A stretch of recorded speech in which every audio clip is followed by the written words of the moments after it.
ശിഷ്യന്മാരുമായി ഒരുമിച്ച് സമ്മേളിക്കുമ്പോൾ അവിടെ നടന്ന കാര്യങ്ങളാണ് വിശുദ്ധ യോഹന്നാന്റെ സുവിശേഷം 13-ാം അധ്യായം മുതൽ 17-ാം അധ്യായം വരെ രേഖപ്പെടുത്തിയിരിക്കുന്നു. 13-ാം അധ്യായത്തിൽ യേശു കർത്താവ് അത്താഴത്തിൽ നിന്ന് എഴുന്നേറ്റു, തന്റെ മഹത്വത്തിന്റെ മേൽവസ്ത്രം ഊരി മാറ്റി, അരയിലൊരു തുകർത്തെടുത്ത് ചുറ്റി, പാത്രത്തിൽ വെള്ളമെടുത്ത് ശിഷ്യന്മാരുടെ പാദങ്ങൾ കഴുകുകയാണ്. ഓരോരുത്തരുടെ കാലുകൾ കഴുകി ചെല്ലുമ്പോൾ ശിഷ്യന്മാർ കാല് ഇങ്ങനെ നീട്ടിവെച്ചു കൊടുത്തു. എല്ലാവരുടെയും കാലുകൾ കർത്താവ് കഴുകുമ്പോൾ പത്രോസിന്റെ അടുക്കൽ ചെല്ലുമ്പോൾ പത്രോസ് ആശ്ചര്യപരതന്ത്രനായി ചോദിക്കുന്നു, കർത്താവേ, അങ്ങന്റെ കാൽ കഴുകുന്നു?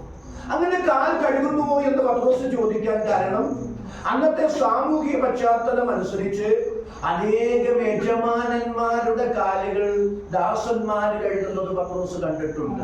അനേകം ഗുരുക്കന്മാരുടെ കാലുകൾ ശിഷ്യന്മാര് കഴുകുന്നത് പത്രോസ് കണ്ടിട്ടുണ്ട്. ഇവിടെ ഇതാ എല്ലാവരുടെയും യജമാനൻ, സകലരുടെയും ഗുരുനാഥൻ ശിഷ്യന്മാരുടെ പാദങ്ങൾ കഴുകുകയാണ്.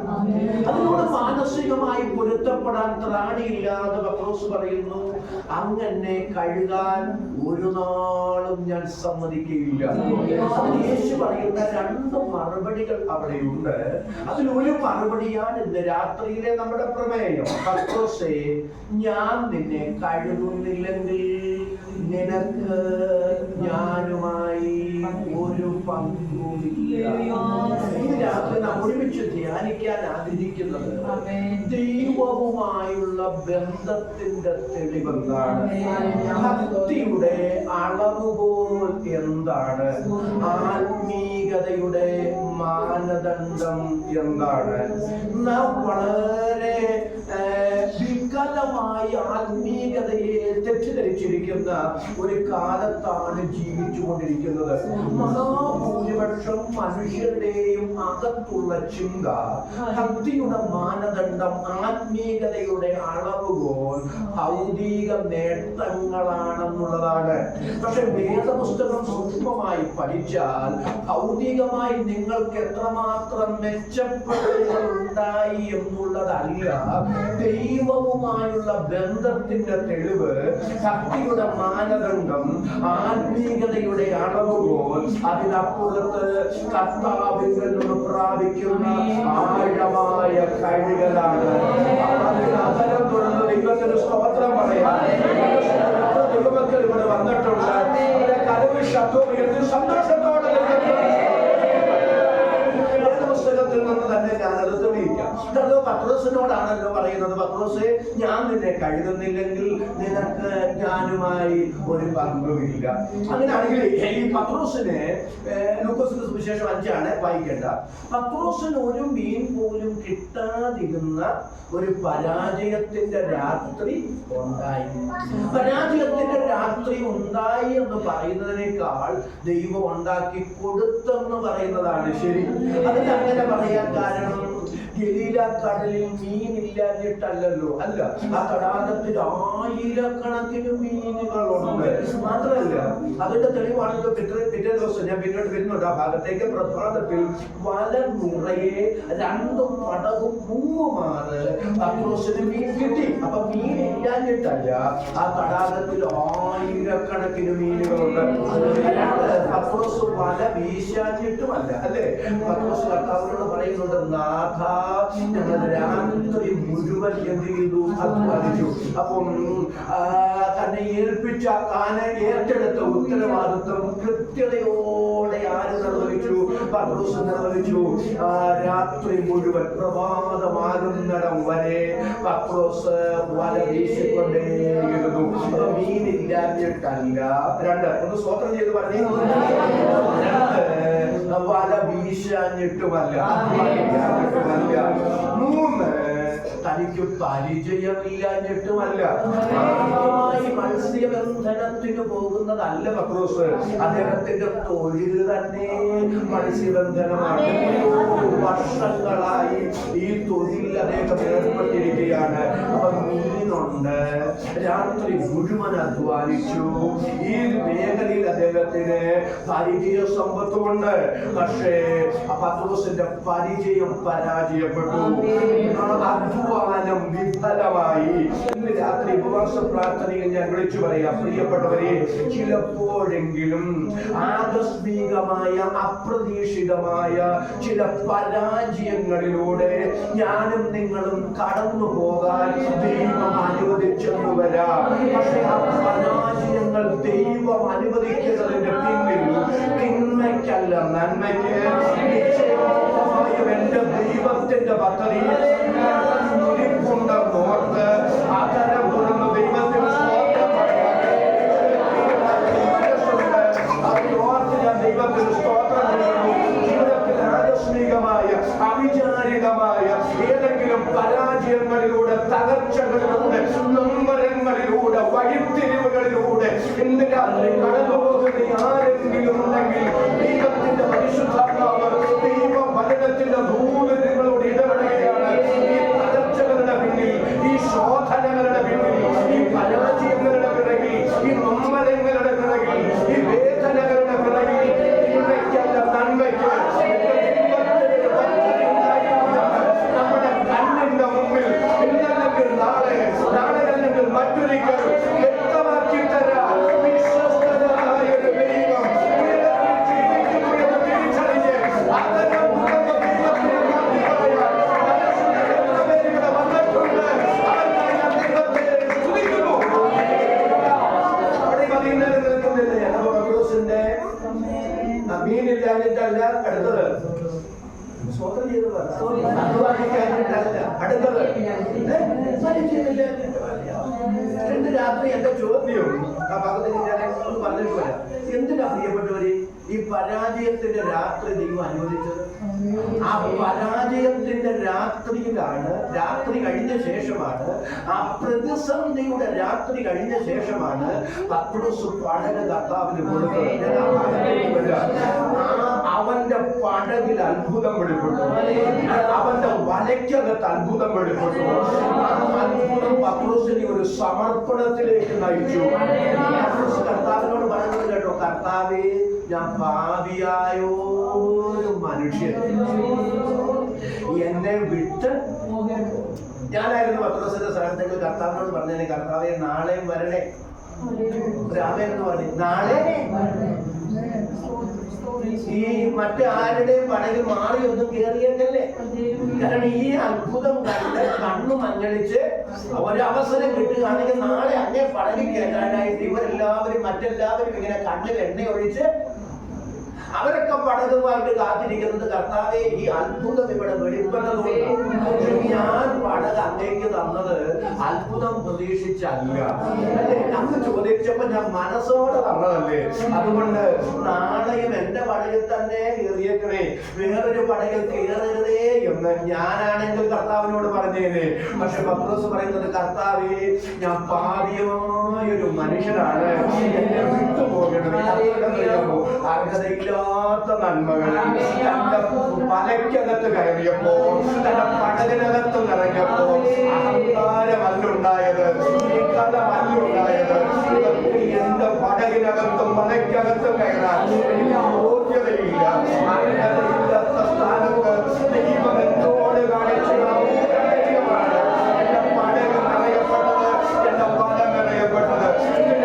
വിളിച്ചു പറയാം, ദൈവമാണ് അനുഗ്രഹിച്ചതും ഉറപ്പുണ്ടെങ്കിൽ ഭാവിക്കേണ്ടുന്നതിന് മീതെ ആരും ഭാവിച്ചുയരുകയില്ല.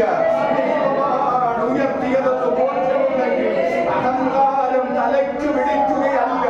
കർത്താവേ,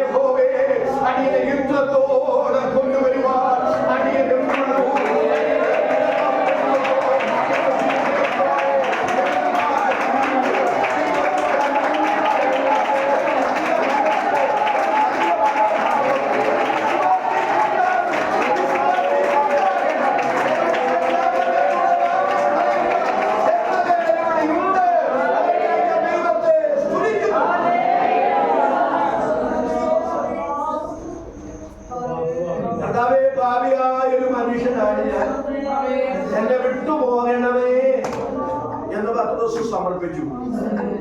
ചുരുക്കി പറഞ്ഞാൽ ആ പരാജയത്തിന്റെ രാത്രിയാണ് കർത്താവുമായ ഒരു എൻകൗണ്ടർ പത്രോസിന് ഒരുക്കിയത്. ആമേൻ എന്ന് പറയാമോ? ആ പരാജയത്തിന്റെ രാത്രിയാണ് കർത്താവിനെ ആര് കണ്ടുമുട്ടിയത്? പത്രോസ് കണ്ടുമുട്ടിയത്. നിങ്ങൾ ശ്രദ്ധിച്ച്, പെന്തക്കോസ്തിൽ ഒറ്റ പ്രസംഗത്തിൽ 3000 പേരെ പത്രോസ് മുക്കി. ഒറ്റ പ്രസംഗത്തിൽ 3000 പേരാ മുങ്ങാതായാളായി. പത്രോസ് നടന്നു പോകുമ്പോ നിഴലെങ്കിലും തട്ടി രോഗികൾ സൗഖ്യമാകേണ്ടതിന് രോഗികളെ നിരത്തിൽ കൊണ്ടിങ്ങനെ ഇടത്തുകയാണ്. എന്റെ ചോദ്യം, പത്രോസിനെ ഈ പത്രോസാക്കിയത് എന്താണ്? പത്രോസ് പറയും, എന്നെ ഈ പത്രോസാക്കി മാറ്റാൻ. പെന്തക്കോസ്തിലെ പ്രസംഗകനായ പത്രോസിനെ എല്ലാവർക്കും അറിയൂ. നിഴലിലെ രോഗികളെ സൗഖ്യമാക്കുന്ന പത്രോസിനെ എല്ലാവരും അറിയൂ. പക്ഷേ എന്നെ ഇങ്ങനെ പണിയാൻ, എന്റെ നാഥനുമായി എന്നെ കൂട്ടിമുട്ടിക്കാൻ എന്റെ ദൈവം എനിക്ക് അനുവദിച്ച ഒരു പരാജയത്തിന്റെ രാത്രിയുണ്ട്. പരാജയത്തിന്റെ രാത്രിയാണ് എന്നെ ഈ നിലയിലേക്ക് കൊണ്ടെത്തിച്ചത്. രാത്രി ഞാൻ വിളിച്ചു പറയാം, നിങ്ങളുടെ പരാജയങ്ങളുടെ പിറകിൽ, ദൈവം അനുവദിക്കുന്ന ശോധനകളുടെ പിറകിൽ, ദൈവം അനുഭവിക്കുന്ന നൊമ്പരങ്ങളുടെ പിറകിൽ എന്റെ ദൈവത്തിന്റെ ഉന്നതമായ പദ്ധതികളുണ്ട്. രാത്രി ആത്മാവിൽ തിരിച്ചറിഞ്ഞ് ദൈവത്തെ സ്നേഹിക്കുന്നവർക്ക് നിർണയപ്രകാരം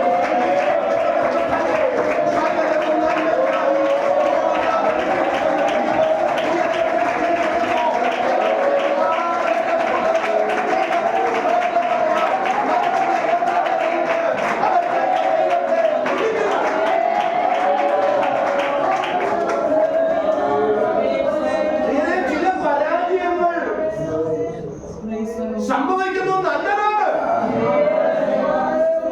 ഒരു ആമേൻ എന്ന് പറയാം. ചിലപ്പോഴൊക്കെ തിരുത്തപ്പെടുന്നതിനൊക്കെ വിധേയപ്പെടുന്നത് ദൈവം അനുവദിക്കുന്ന ആ പരാജയങ്ങളാണ്. സംഘടനക്കാരൻ പറഞ്ഞ കഷ്ടതയിലായത്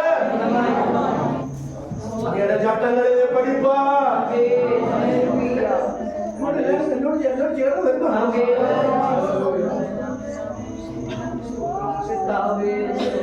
മുടിയൻ പുത്രൻ എന്ന് നാം വിളിക്കുന്ന എന്ന വേദപുസ്തകം അങ്ങനെ പേര് ചാർത്താത്ത അപ്പന്റെ ഇളയ മകൻ.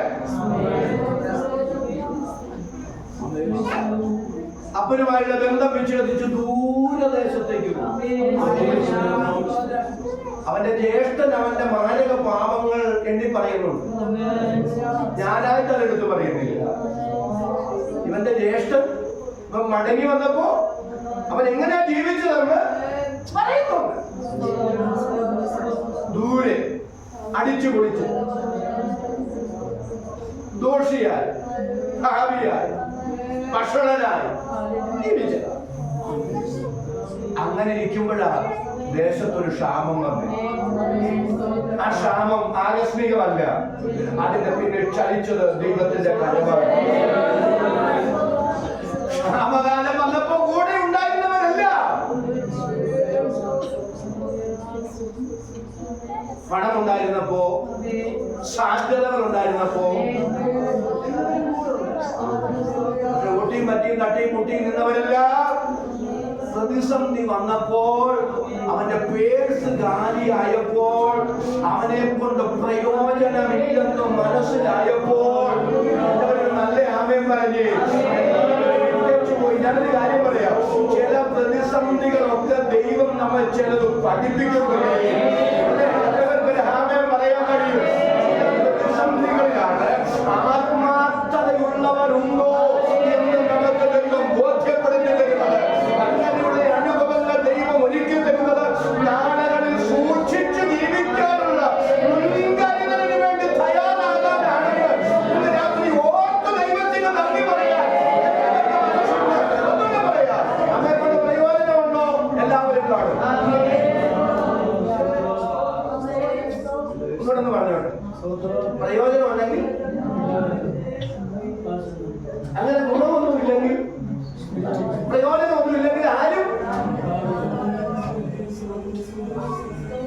സിക്ലാഗിനെ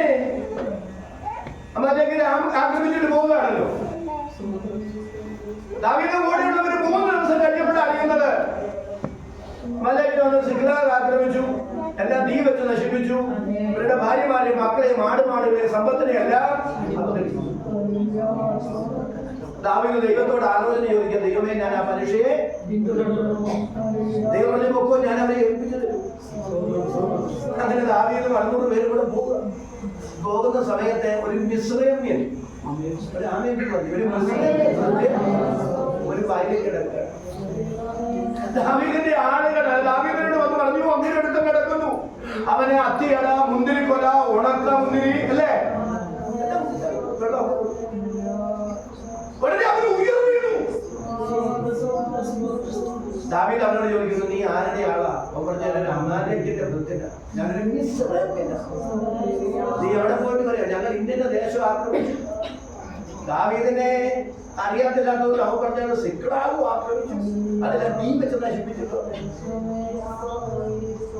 ദാവീദ് ചോദിച്ചു, നീ എന്നെ ഇവിടെ കിടക്കുന്നത്? 3 ദിവസം മുമ്പ് എനിക്കൊരു ദീനം വന്നു. ദീനം വന്നപ്പോ എന്റെ യജമാനൻ ഒരു നല്ല യാമയെ പറഞ്ഞ് ഉപേക്ഷിച്ചു. അവനെ കൊണ്ട് പ്രയോജനമില്ലെന്ന് തോന്നിയപ്പോൾ അവനെ വഴിയരികിൽ യജമാനൻ ഉപേക്ഷിച്ചു. ലോകമിതാണ്, മനുഷ്യരിതാണ്. നമ്മെ കൊണ്ട് പ്രയോജനമുണ്ടെങ്കിൽ എല്ലാവരും നമ്മുടെ കൂടെ കാണും. ആരും കൂടെ കാണില്ല. എന്നാൽ ദൈവത്തിന്റെ വാഗ്ദത്തം അവിടെയും നമുക്കുണ്ട്. ഞാൻ പിന്നെ ഒരു നാളും ഉപേക്ഷിക്കുകയില്ല. ചെയ്യുന്നു. ഞാൻ ആരെ എല്ലാവരും ഒരുമിച്ചെന്ന് പറഞ്ഞ് എന്റെ 1-ാം പ്രതിവാദത്തിൽ ആരും എനിക്ക് ഗുണം നിൽക്കില്ല. എനിക്ക് ഗുണം നിൽക്കൂ. രാത്രി ആരും ഇല്ലെന്ന് തോന്നിയാൽ ഒറ്റപ്പെടുത്തപ്പെടലുകളിലൂടെ വലിച്ചെറിയപ്പെടലുകളിലൂടെ ജീവിതത്തിന്റെ നിത്താനുഭവങ്ങളിലൂടെ കടന്നു പോകുന്ന ആരെങ്കിലും ഉണ്ടെങ്കിൽ ഇന്ന് രാത്രി പരിശുദ്ധാത്മാവ് നിങ്ങളോട് ദൈവാലോചന വിളിച്ചു കഴിയുന്നു. ഒരു നാളും കൈവിടാത്ത ഒരു നാളും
ജനിച്ചു വളർത്തപ്പെട്ടു സുഖലോകതയുടെ മടിത്തട്ടിൽ ജീവിച്ച ആ ചെറുപ്പക്കാരൻ ആദ്യമായി ജീവിതം എന്തെന്നറിയുകയാണ്. ജീവിതത്തിന്റെ കഷ്ടപ്പാട് എന്താണെന്ന് അറിയുകയാണ്. ജീവിതത്തിന്റെ വൈതരണി എന്താണെന്ന് അവൻ തിരിച്ചറിയുകയാണ്. അവസാനം കിട്ടിയത് ഒരു ക്രൂരനായ യജമാനൻ. എന്റെ ഭാഷയെ പറഞ്ഞ മനുഷ്യത്വം അദ്ദേഹത്തെ തൊട്ട് തിന്നിക്കും. അവൻ ആഹാരം കൊടുത്തില്ലെന്ന് മാത്രമല്ല, പന്നി തിന്നുന്ന വാളവരെ കൊണ്ട് പോലും രക്ഷപ്പെടുത്താൻ. ഞാനീ പറഞ്ഞ 3 രാത്രി എഴുതി വെച്ചോളെ. ചിലപ്പോഴൊക്കെ മുമ്പും പിമ്പും ദൈവം നമ്മളെ അടയ്ക്കും. നമ്മുടെ മുതുകത്തൊരു വലിയ ഭാരവും മനുഷ്യരെ നമ്മുടെ തലയിൽ കയറി ഓടിക്കുന്നേ